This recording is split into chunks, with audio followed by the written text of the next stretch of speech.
On l'avait presque oublié, depuis l'effondrement de l'État islamique et la période Covid, on croyait la menace djihadiste repoussée hors nos frontières, largement sous les radars, aussi en raison de la crise climatique et de la guerre en Ukraine. Et pourtant, l'attentat contre Salman Rushdie, l'ouverture du procès de Nice et les récentes arrestations de présumés terroristes à Genève et Lausanne reposent la question: le danger islamiste est-il toujours présent dans nos pays occidentaux, en Suisse y compris? Sous quelle forme et quelle est la meilleure attitude pour y faire face? Eh bien, on en parle ce soir dans Le Point. Bienvenue à toutes et tous sur les Monts Bleus.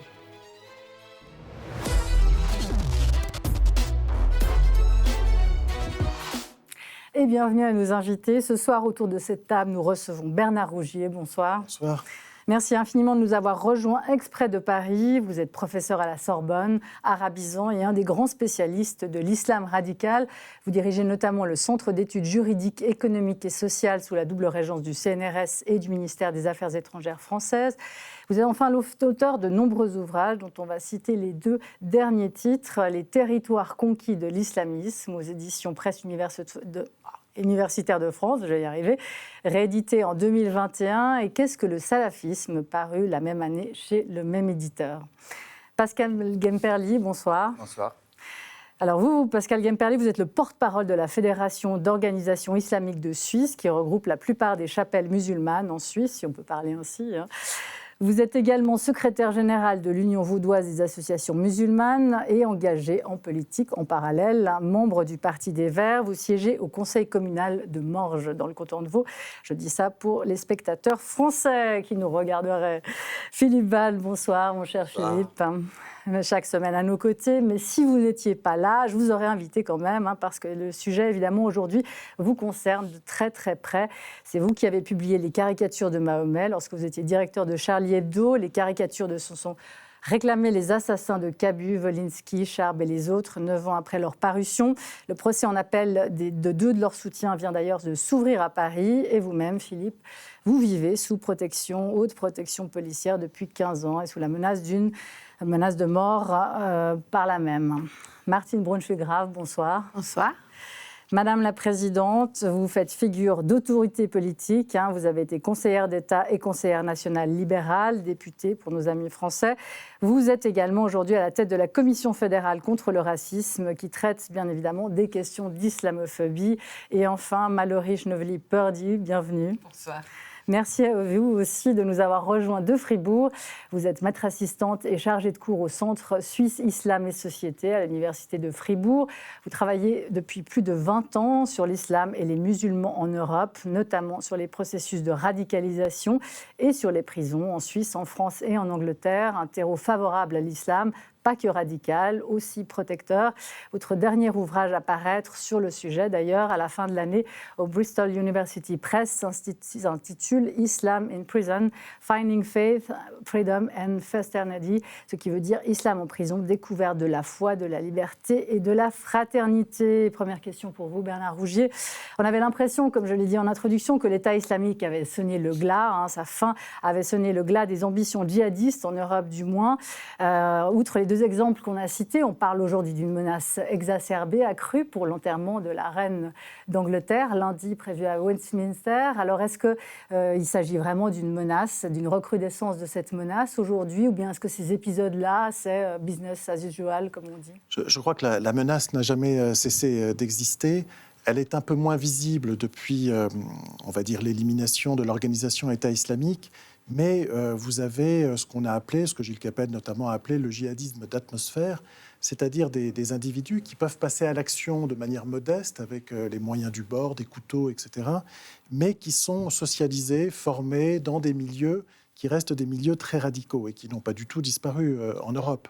Et donc ici, on a ce terrorisme qu'on a appelé le terrorisme low cost, ce qui n'empêcherait pas des actions plus violentes à cause de l'hybridation parfois avec les milieux délinquants qui existent. On peut être délinquant et djihadiste, puisque la délinquance est une forme, au fond, de révolte contre la société et qu'elle peut être intellectualisée de cette manière.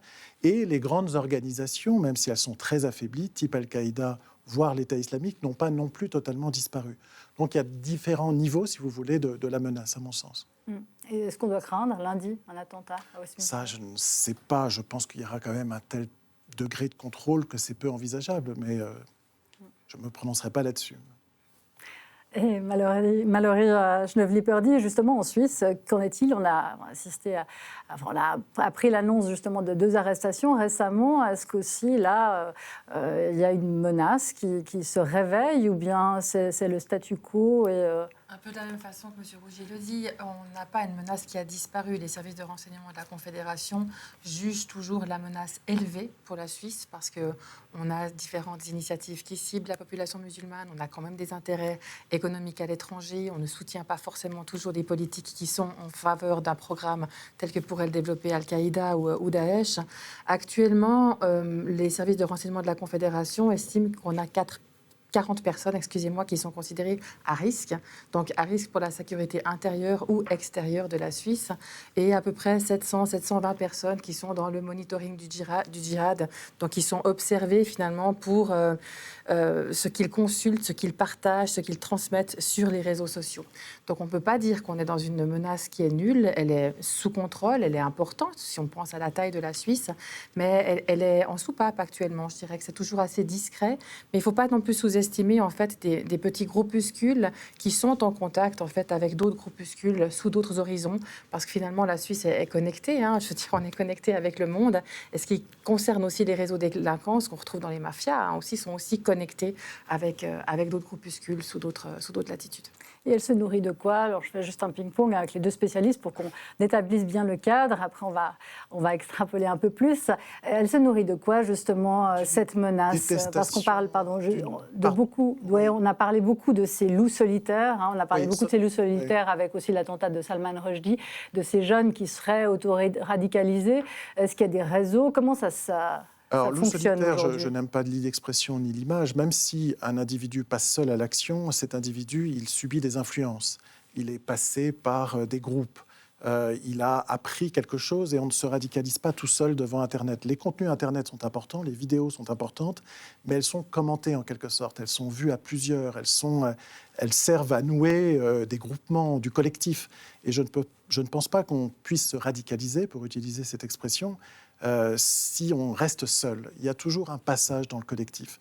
Il y a toujours un sentiment d'appartenance. Même si les liens peuvent se construire de façon assez rapide, si vous voulez, il y a toujours une connexion. Et à l'heure de la mondialisation, évidemment, le djihadisme est une forme d'association qui repose précisément sur la connectivité. Connectivité des liens dans un quartier, connectivité grâce aux réseaux sociaux, connectivité par des liens familiaux. Vous voyez, il y a toujours une manière de se grouper. Et quand vous disiez ça se nourrit de quoi?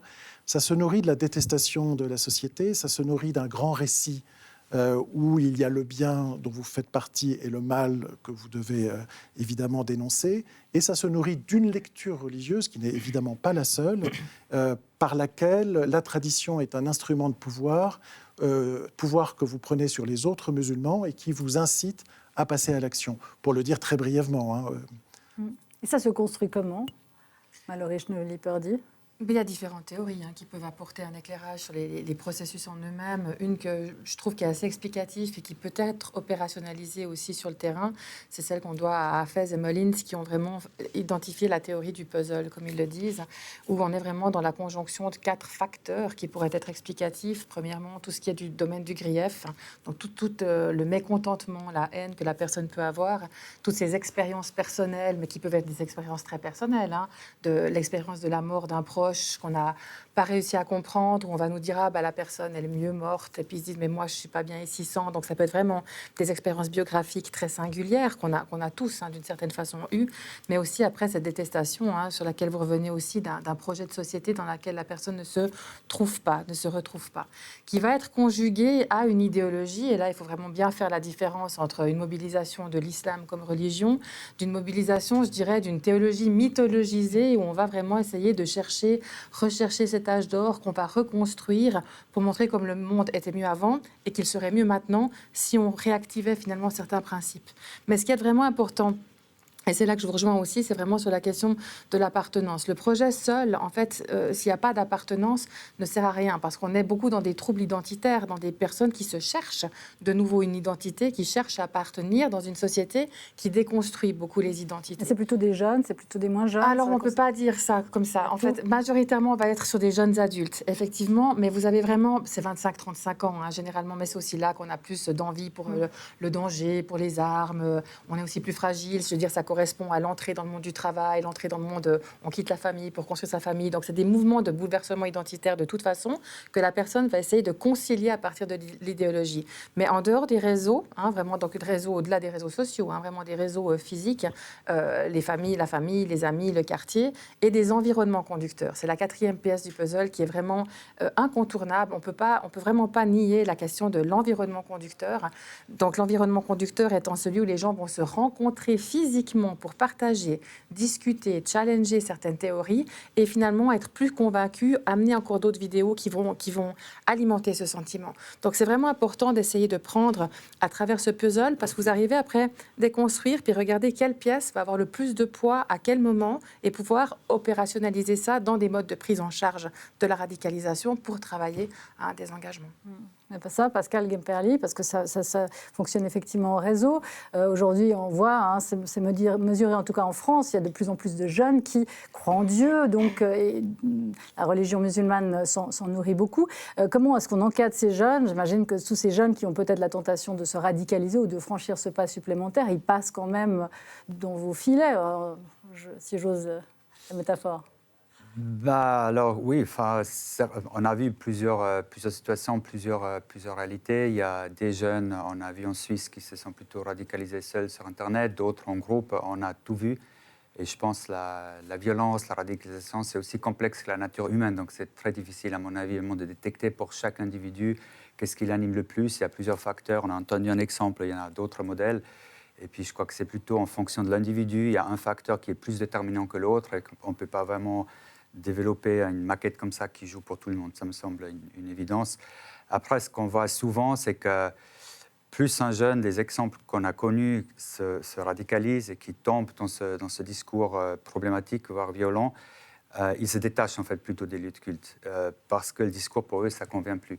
Donc c'est des gens qui passent, c'est souvent ce qui arrive, ce qui nous est arrivé. On nous dit, mais un tel ou tel qui est peut-être parti quelque part en guerre en Syrie ou ailleurs, mais il est passé dans telle mosquée. Oui, il est passé, mais c'était peut-être une année avant. Voilà. Et on voit souvent que les gens, après, se détachent des lieux parce que ça ne leur convenait plus, justement, le discours. Quel est le poids, justement, de l'extérieur, des États étrangers dans ces radicalisations? Si je peux me permettre, ce que vous avez dit est intéressant. Je crois, malgré tout, qu'ils gardent une pratique religieuse et que quand il y a disons, des interrogations, des rapports judiciaires, etc., il y a l'idée qu'il faut préserver la mosquée, le quartier, etc., ne pas l'impliquer. Il arrive très souvent également qu'il prie et qu'il ne soit pas d'accord avec l'imam et qu'il le discute ou qu'il le conteste et qu'il conteste le contenu. Il arrive parfois aussi que le contenu soit un contenu très critique vis-à-vis des sociétés occidentales, sans qu'il y ait évidemment légitimation de la violence, et qu'un certain nombre de jeunes, notamment, tirent les conclusions de la rupture culturelle qui a été introduite par le discours. Je pense ici à certains textes salafistes, à certains manuels, La Voix du musulman, où vous avez des choses extrêmement violentes symboliquement sur les minorités sexuelles, sur les femmes, etc. Et l'élément djihadiste va puiser en quelque sorte la légitimation de son passage à l'action par la lecture éventuellement de ce type de texte qui est pour eux assimilé à la vraie religion. Et on a en psychologie, justement, souvent l'élément, vous savez, plus il y a des sources d'autorité qui confirment en quelque sorte votre interprétation, plus vous êtes persuadé que c'est la vérité. Quand vous pouvez avoir des manuels, des contenus sur Internet, des voyages au bled, des imams islamistes, et vous allez considérer que c'est une vérité supportée collectivement par un milieu. Vous voyez, et ce milieu va incarner en quelque sorte... Où est-ce qu'on fixe la limite entre islamisme et justement islam? Voilà, c'est toute la question, parce que là, il y a un débat. Il y a un débat entre chercheurs, il y a un débat entre spécialistes. Il y a ceux qui considèrent, si vous voulez, que le djihadisme est un champ autonome, séparé même de l'islamisme, qu'il naît en Afghanistan, qu'il s'est développé à travers un certain nombre d'organisations, de sensibilités, et qu'il est en soi indépendant du reste, en quelque sorte, du milieu associatif musulman à l'intérieur duquel il y a des courants islamistes. Et il y a une autre version, qui est, j'avoue, la mienne, qui estime qu'il y a un continuum entre un certain tissu associatif qui peut, à travers des lectures, à travers des contenus Internet, à travers des prêches, favoriser ce qu'on appelle, nous, en France, le séparatisme, et ceux qui vont aller plus loin, en quelque sorte, et pousser la logique de la séparation jusqu'au passage à l'action violente. Et qu'il y a, d'une certaine manière, à la fois la lutte contre le terrorisme, ce qu'en France on appelle le haut du spectre, et le bas du spectre, c'est-à-dire tout un tissu associatif où l'islamisme, dans le cas de la France, s'est largement installé. Heureusement, toutes les mosquées ne sont pas islamistes, mais un certain nombre le sont, ont une sensibilité très proche des salafistes ou de l'organisation des frères musulmans. Et donc, il y a un certain nombre d'idées, de discours qui politisent en quelque sorte l'identité religieuse, alors que dans le cas français et dans le cas de l'Europe, au fond, depuis les guerres de religion, depuis le XVIe siècle, il y a eu tout un effort pour dépolitiser l'appartenance religieuse et politiser l'appartenance sociale. Et eux, ils vont dans l'autre sens. Il s'agit de politiser l'appartenance religieuse. En ce sens-là, il y a, à mon sens, des liens, si vous voulez. Martine Brunschwig-Graf, la tentation justement de politiser l'appartenance religieuse, même dans les mosquées ou avec des imams qui seraient justement relativement modérés ou considérés comme tels. Je pense que toutes les analyses qui sont posées sur la table, elles ont quelque chose d'un peu convergent quand même. Hein. Mais pour moi, je pense qu'il y a toujours un problème lorsque il y a un défaut de société ou de lieu de place dans la société. Ce qui vous expliquez les uns et les autres fait qu'au fond, un certain nombre de jeunes, pour toutes sortes, ou de moins jeunes d'ailleurs, pour toutes sortes de raisons, recherchent le lien social dans un endroit et qui n'est pas censé le fournir de façon totale.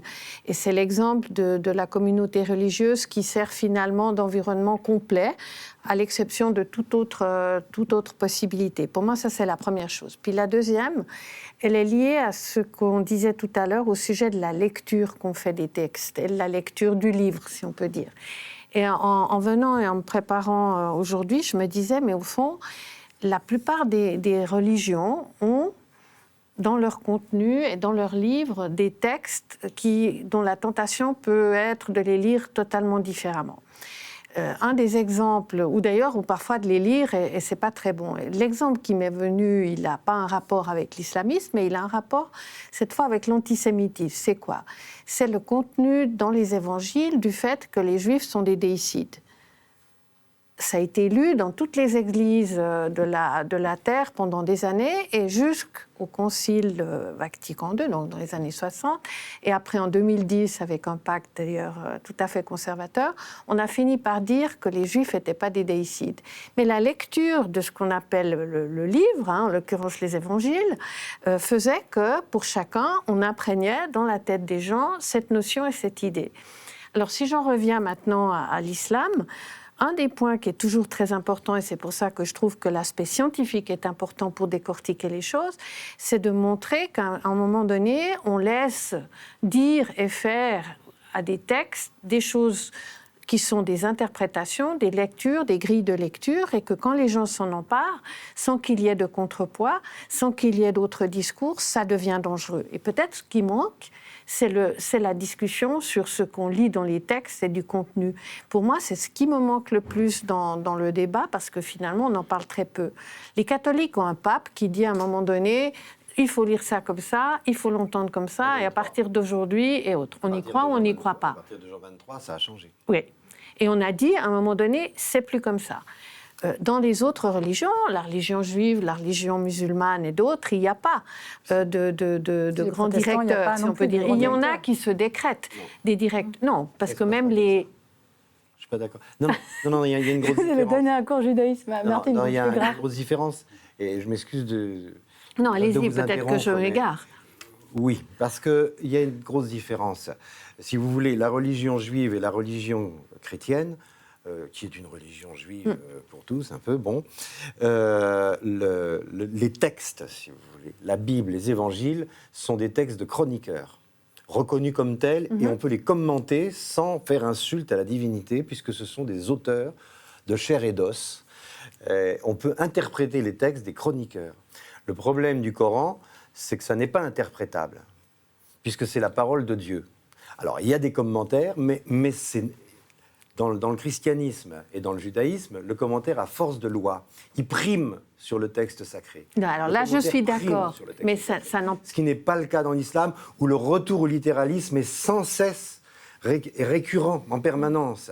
Et ça a été ça commence... Enfin, tu connais ça bien mieux que moi, mais ça commence avec Averroès, dont on brûle les livres au XIIe siècle. Ça n'empêche pas aujourd'hui le catholicisme ou la religion chrétienne, justement, là, on voit aux États-Unis d'être... Mais juste, Philippe, peut-être le problème, c'est du moment qu'il y a Dieu, il y a problème, non ? Oui, non, mais le littéralisme est un recours permanent dans l'islam. Peut-être que... Je voudrais répondre... Non, mais il y a 2-3 choses. Je voudrais répondre à 2-3 autres choses qui sont passées tout à l'heure, enfin, dans la discussion, qui sont très intéressantes. Mais il y a un autre point avec lequel je ne suis pas d'accord sur la place dans la société qui n'a pas été donnée à certaines personnes et qui, du coup, ont des attitudes antisociales ou dangereuses. Et moi, je ne suis pas d'accord avec cette analyse en ce qui concerne le djihadisme ou l'islamisme ou la radicalisation au sein de l'islam. Alors, ma petite expérience fait que j'ai beaucoup travaillé dans les milieux, notamment de l'immigration dans les années 70, et ce problème de l'islam n'existait pas, et il y avait une mise en route, en quelque sorte, de l'intégration.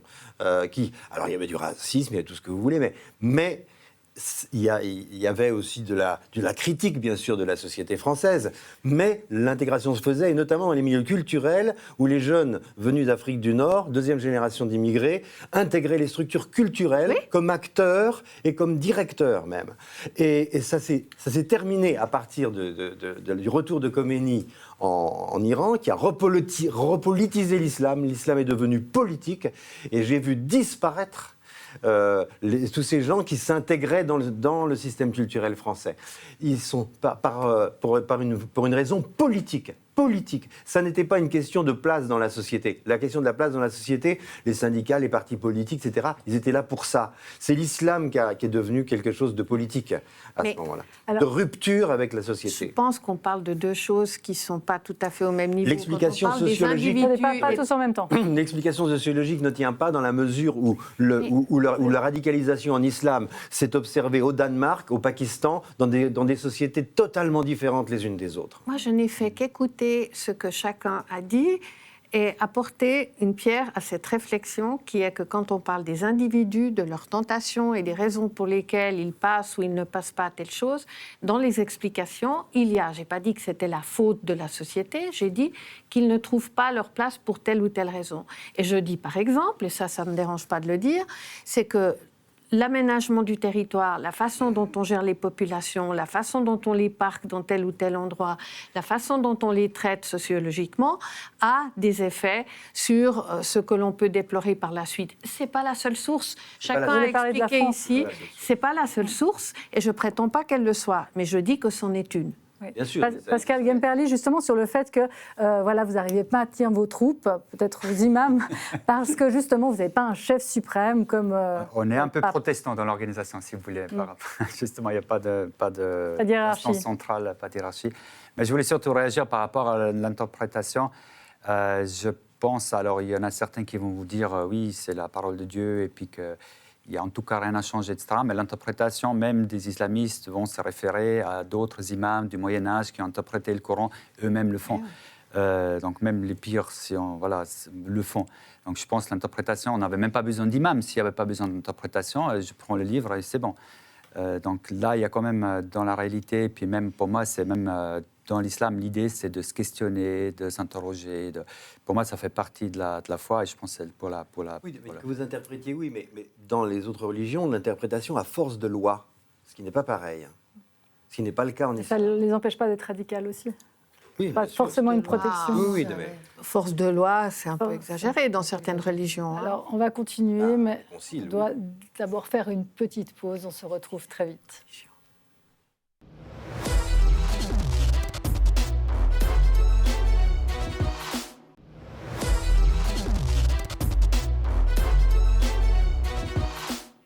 Le point de retour, l'islamisme et l'islam.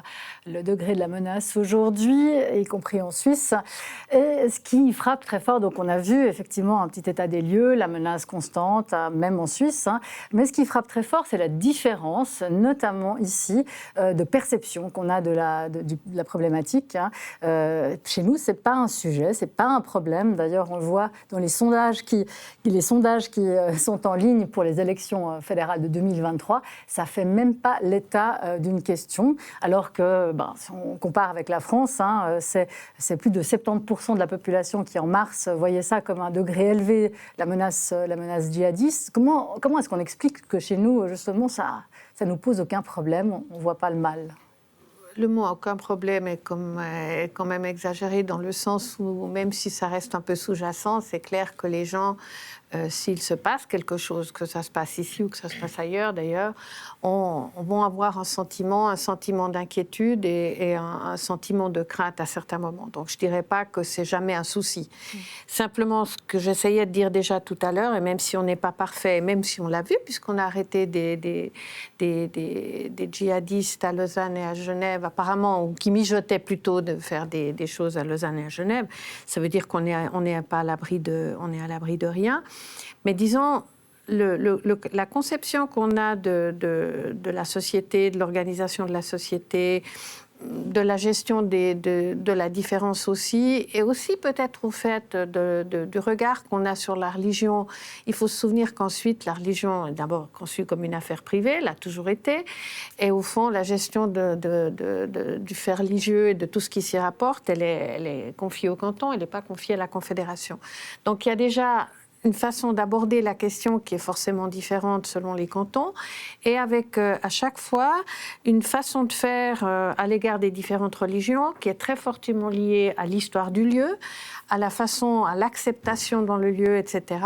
Ce qui fait que, par exemple, à l'exemple de Genève, dont moi j'ai eu la responsabilité pour l'instruction publique, quand on a dû débattre au Parlement cantonal il n'y a pas très longtemps, il y a 4 ou 5 ans, de l'interdiction du foulard pour les élèves, ça a été refusé à une extrême majorité du Parlement et en revanche validé le fait que les enseignants n'avaient pas porté le foulard dans l'école, ce qui était une décision qu'on avait prise en 1995. Quand ils l'ont discuté, on était en 2017 et ils l'ont tous validé pratiquement, à l'exception d'un parti. Ça signifie qu'à un moment donné, il y a une forme de consensus sur ce qu'on doit faire, pas faire.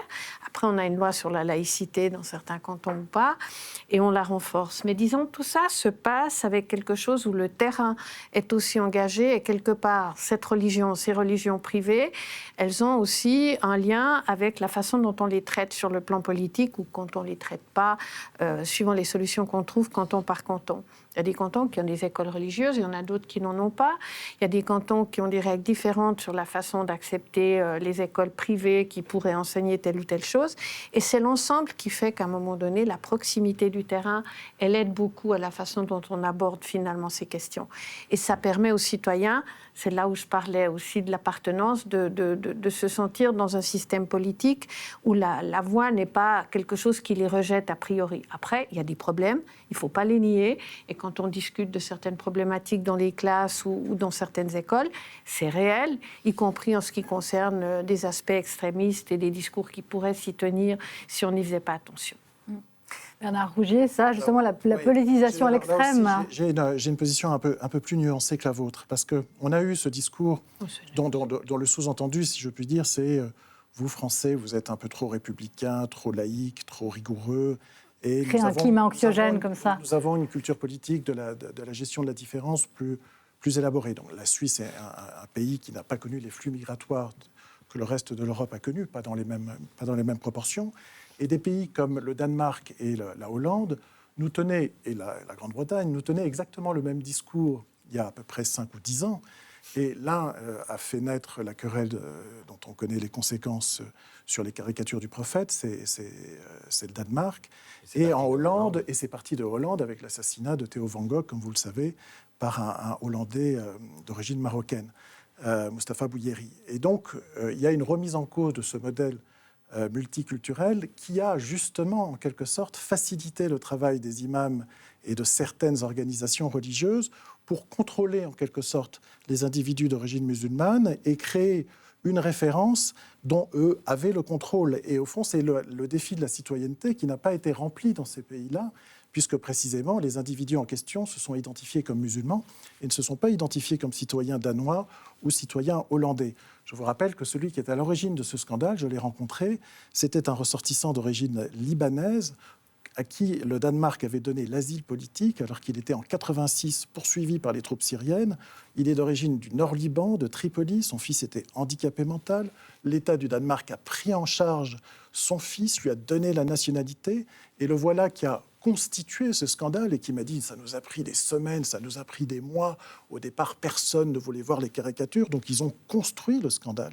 Il faut bien voir que ce sont ce que j'appelle des entrepreneurs de colère et qu'ils ont nui, en quelque sorte, au Danemark, par ensuite les manifestations monstres, les morts ici et là, et à Charlie Hebdo, évidemment.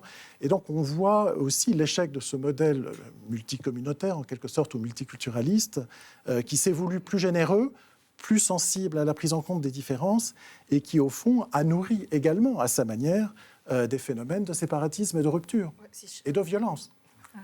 Alors, je suis pas très d'accord quand vous dites qu'on n'a pas une politique migratoire plus si élaborée. Je veux dire qu'il y a reçu des flux. Oui, mais on a quand même un des plus tôt, paternaliste. Un des taux d'étrangers les plus hauts en Suisse. Donc on a aussi une politique, je veux dire, de la naturalisation. On a une population musulmane, importante, comparable à celle de la Grande-Bretagne.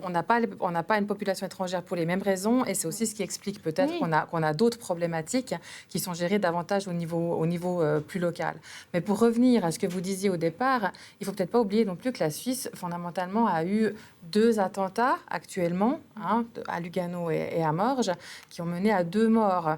Donc on n'est quand même pas sur un impact comme la France. Et donc c'est clair que les traumatismes liés aux attentats de Charlie, du Bataclan, du Stade de France, de Nice, etc., n'ont rien à voir. Ça a laissé des traces, effectivement. Mais 2 morts pour la Suisse, c'est beaucoup. Enfin, où il ne se passe rien.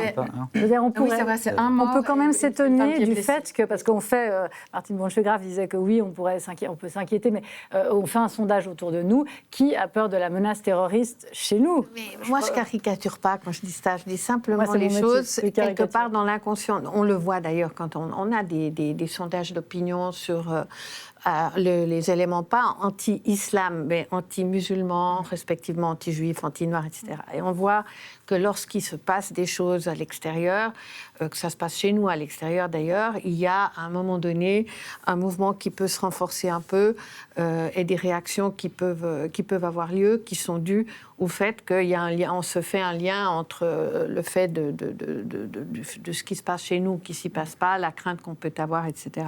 Donc ça existe. Tout à l'heure, je n'ai pas à aucun moment utilisé le mot multiculturel dans mon discours. J'ai utilisé un mot que vous n'utilisez pas en France, c'est le mot fédéraliste. Je ne l'ai pas utilisé, mais je l'ai défini. Et j'ai dit que le fait de mener une politique qui est plutôt basée sur l'acceptabilité du terrain, elle ne résout pas tout. Elle pose d'autres problèmes aussi, y compris de coordination est très important, mais elle fait en sorte qu'à un moment donné, ce lien-là, il y a un contrôle, y compris un contrôle démocratique qui se produit, qui fait qu'en définitive, on n'a pas nécessairement au départ la même situation que celle que vous avez pu décrire tout à l'heure, y compris au Danemark, y compris en Hollande, parce que c'est pas tout à fait non plus la même structure politique. Vous avez un rôle de la Suisse dans l'imaginaire. Et un rôle de refuge pour les gens qui transgressent les lois ou les règlements ou etc. des autres pays. Enfin, il y a un côté refuge. Alors il y a un côté très hypocrite. Non, mais ok, voilà, on est bien d'accord. Ça, c'est l'accueil des réfugiés, vous voulez dire. Donc là, on va pas mettre le bazar dans cet endroit-là où on peut peut-être se réfugier. Il y a quelque chose comme ça. Mais là où quand même, je voudrais juste. Vous voyez, par exemple, quand il y a un attentat, on dit c'est un déséquilibré. D'abord, on commence toujours par dire c'est un déséquilibré. Quelqu'un qui a des troubles psychiatriques. Quand vous regardez les statistiques et vous demandez à des spécialistes, des psychiatres, des gens qui sont psychotiques, pratiquement, c'est très très rare qu'il y ait des agressions, c'est des exceptions chez les psychotiques, contre l'autre. C'est des agressions contre soi, contre du matériel. C'est très rare que quelqu'un qui est déséquilibré s'attaque.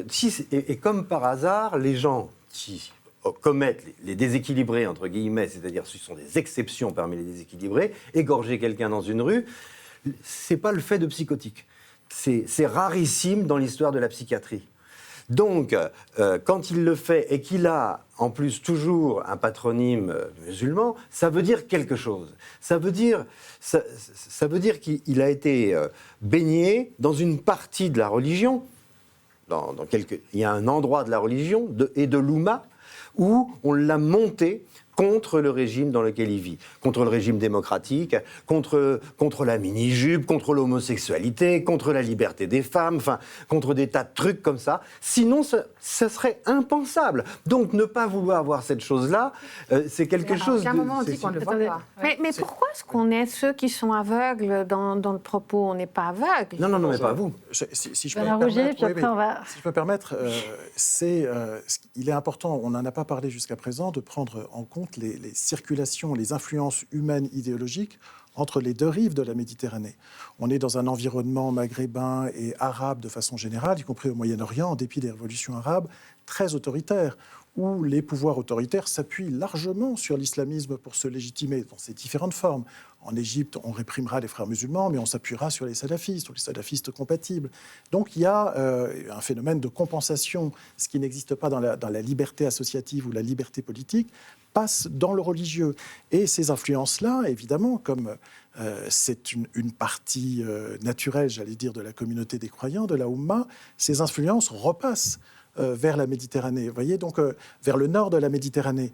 Et tant qu'on a cet environnement à la fois autoritaire et islamiste au Maghreb et au Mashrek, il sera très difficile ici de lutter contre une certaine influence islamiste dans toutes les sociétés d'Europe. Mais par exemple, les deux justement présumés terroristes qui viennent d'être arrêtés à Genève et Lausanne sont des Balkans. C'est parce que l'essentiel de la communauté musulmane en Suisse... Exactement. Ce sont des... Donc, mais Pascal Guemperlier, Alors, voulez réagir? mon avis a changé complètement. Attendez, Philippe Ball, Pascal Guemperlier, vous voulez En quelque réagir? sorte, on est sur le débat un peu éternel entre est-ce que c'est faute au dogme, est-ce que c'est faute à la religion, à l'islam en l'occurrence, ou c'est faute à tout ce qui l'entoure, le social, la politique, la psychologie, etc.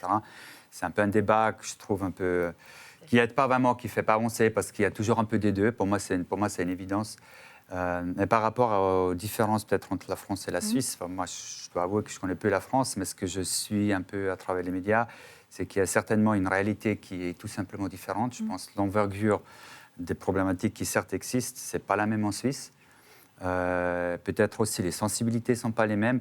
Parfois, franchement, je me gratte un peu la tête quand je vois certains débats en France par rapport à qu'est-ce qu'il y avait, des questions de Burkini. Ou parfois, je me suis laissé les gens. Ça plaît ou ça ne plaît pas, mais je dis laissez les gens. Je veux dire, enfin, vous savez, moi, ça ne plaît pas. Dès qu'à un certain moment, si vous me dites qu'il y a une plage... Est-ce qu'il y a une stratégie suisse derrière tout ça, hein? Parce que c'est vrai que quand on veut avoir des renseignements, là, c'est secret défense. Est-ce qu'on sait en Suisse s'il y a des menaces d'attentats qui se préparent? Rien du tout. Même les chercheurs, parfois, n'ont pas accès à ces sources. Tandis que là, il y a Gérald Darmanin, ministre de l'Intérieur, qui annonce, voilà, cette année, on a déjoué... Peut-être un point très important qui a été mentionné avant, c'est que c'est vraiment la proximité, le fédéralisme, parce que les choses se font de façon très proche. Il y a beaucoup d'échanges. On peut prendre l'exemple à Zurich, où ils appellent ça les Brückenbauer, les constructeurs de ponts. C'est des policiers qui vont partout, tout le temps, ils sont en contact très proche. Et dès qu'il y a un petit souci, ils vont et discutent avec les gens. Et puis, vous avez des responsables de mosquées avec les autorités, s'il faut, qui vont résoudre le problème le plus tôt possible en prévention. Ça, à mon avis, c'est un élément très, très important. Et peut-être au niveau niveau peut-être de l'ambiance politique en général, même si je ne dis pas que c'est que ça qui génère les choses, hein, ce n'est pas ce que je dis, mais globalement, et si vous dites ce n'est pas un sujet en Suisse, ou peu, ou trop peu, ou que sais-je... Alors ça, c'est l'effet. Non, mais peut-être que c'est justement... C'est peut-être aussi la cause, hein. C'est peut-être les deux. C'est peut-être le résultat d'une politique au sens large. Mais un facteur de protection qu'on a aussi peut-être, c'est qu'on a vraiment une multitude d'islam et d'islamisme sur notre petit territoire. En France, il y a quand même un plus grand monopole de l'islam d'Afrique du Nord. Hein. Tandis que nous, les musulmans d'Afrique du Nord sont une minorité. Ils représentent à peu près 4-5% des musulmans de Suisse, la majorité étant des Balkans. Mais les mouvements salafistes viennent de la péninsule arabique. Hein. Oui, mais ça fait que, disons qu'à l'intérieur même de la Suisse, et quand j'ai commencé à travailler, quand j'ai commencé ma thèse, je voyais bien que les gens, en fait, ils disaient, ils se rencontraient en fait une autre façon d'être musulmans en immigration.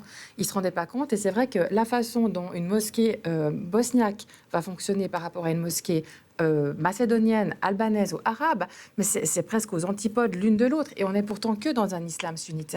Mais vraiment, à cette intersection des différentes écoles juridiques, vous avez vraiment différentes façons de le vivre. Et du coup, on a aussi différentes formes d'islamisme qui vont se disputer finalement la légitimité. Vous On a avez nos raison, salafistes. sauf qu'en Bosnie, il y a eu un investissement salafiste extrêmement important de la part de l'Arabie saoudite et d'autres réseaux.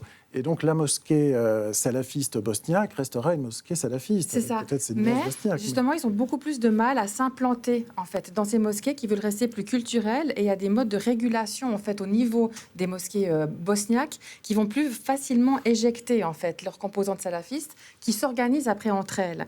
Donc les modes de contamination, je dirais, à l'intérieur des mosquées en Suisse ne fonctionnent pas de la même façon que dans. Puis bon, nous on a une échelle toute petite. Je veux dire, les plus grandes mosquées chez nous, c'est quoi 600 personnes, quoi. Vous voyez, donc on n'est pas non plus sur le même plateau, la même plateforme aussi qu'il peut y avoir pour d'éventuels prosélytes et recruteurs. Oui, mais en même temps, on a vu que les jeunes qui pouvaient se radicaliser le faisaient un peu hors de ces cercles, aussi en ligne, sur les réseaux sociaux. Parce qu'en avec fait, des ils vont rencontrer des gens physiquement dans une mosquée ou sur un stand d'information ou lors d'une conférence avec un prédicateur controversé. Là, ils rencontrent des gens qui vont discuter, ils vont se dire « Ah, ben, on a un peu de la même idée », ils vont poursuivre la conversation sur un café, s'envoyer une vidéo, et ça commence. Donc, je dirais que les mosquées peuvent être des environnements conducteurs, non pas parce qu'elles sont toutes salafistes et mal gérées, etc., mais parce qu'elles sont en soi des gens, des endroits dans lesquels vous allez rencontrer des gens avec qui vous partagez déjà un point commun. J'ai étudié la prédication de plusieurs mosquées importantes en France, en région parisienne et à Toulouse et ailleurs. Il y a dans une mosquée de Toulouse les propos de l'imam en place, une femme qui sort sans son djellab, donc sa tenue, n'est pas musulmane. Ça, c'est dit en chair. Vous avez des cours de salafisme dans des très grandes mosquées qui sont tenus.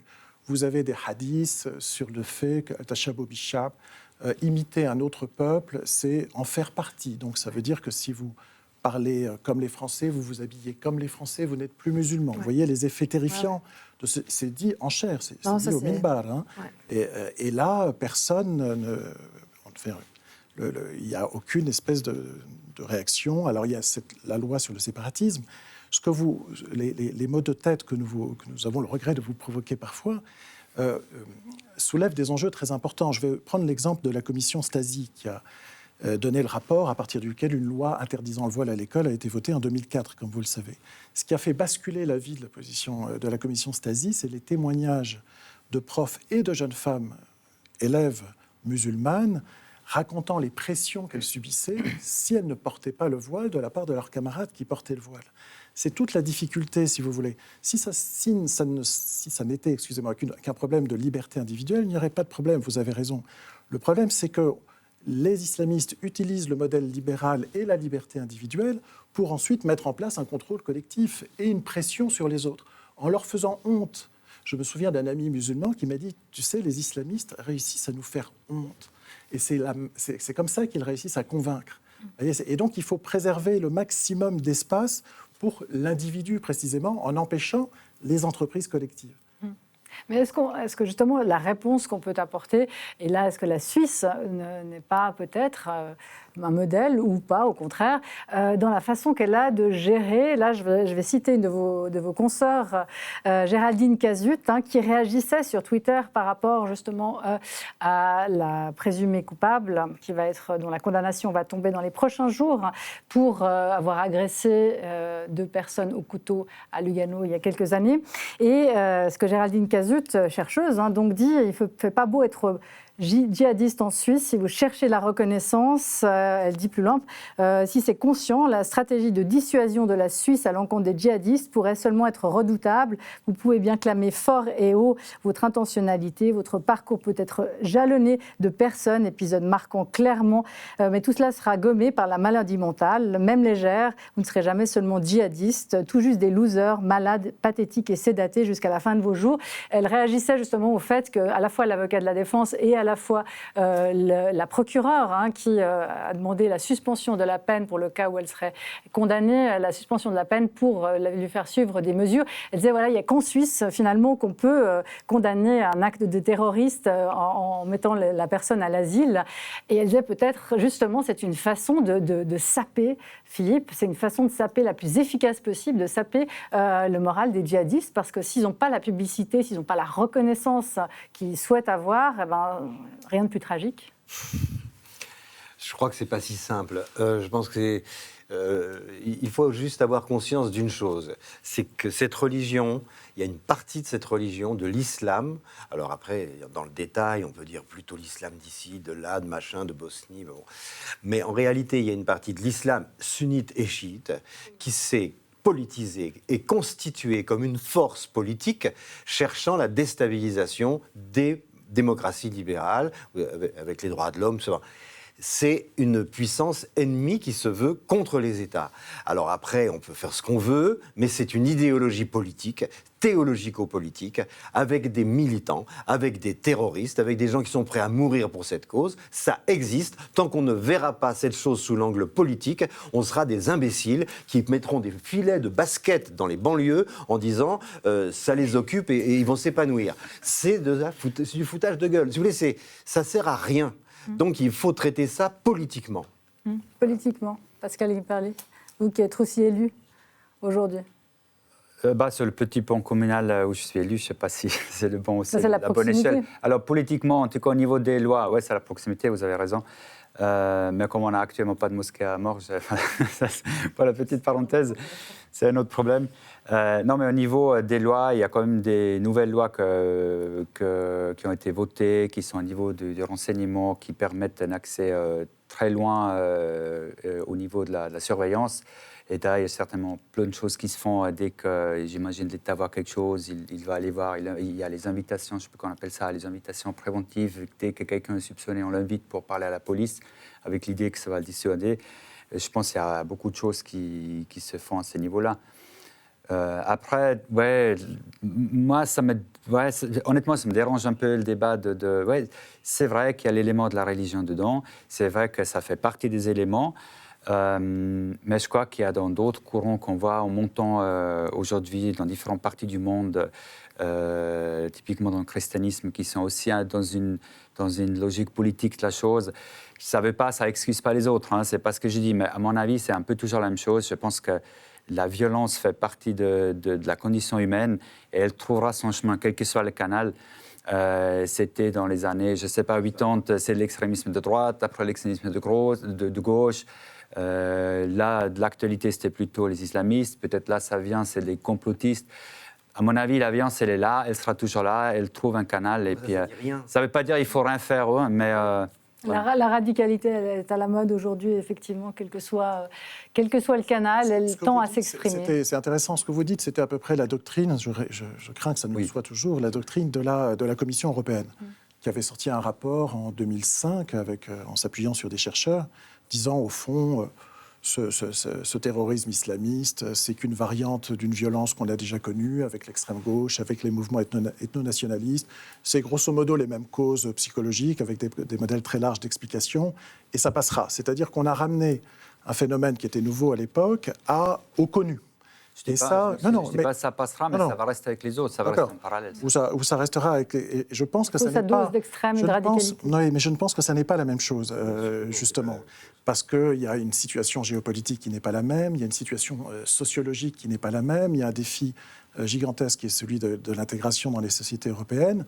Et encore une fois, il y a un certain nombre d'entrepreneurs, de réseaux, qui ne veulent pas qu'il y ait une intégration réussie dans les sociétés européennes. Parce que s'il y a, en quelque sorte, un islam libéral, individuel, où chacun s'épanouit, ils perdent leur pouvoir d'injonction ou leur pouvoir de contrôle sur la population musulmane. En réalité, ils ne veulent pas qu'il arrive pour l'islam ce qui est arrivé pour le judaïsme ou le catholicisme, c'est-à-dire un certain nombre de gens qui, certes, restent croyants, mais surtout dans l'espace privé, à des moments importants de leur vie, mais qui ne sont pas, si vous voulez, qui ne codifient pas la vie, les institutions, la vie quotidienne, à travers des catégories religieuses. Or, ce que fait tout un tissu associatif en France, c'est de codifier en termes religieux la réalité sociale, l'actualité, qui est toujours décodée en termes religieux.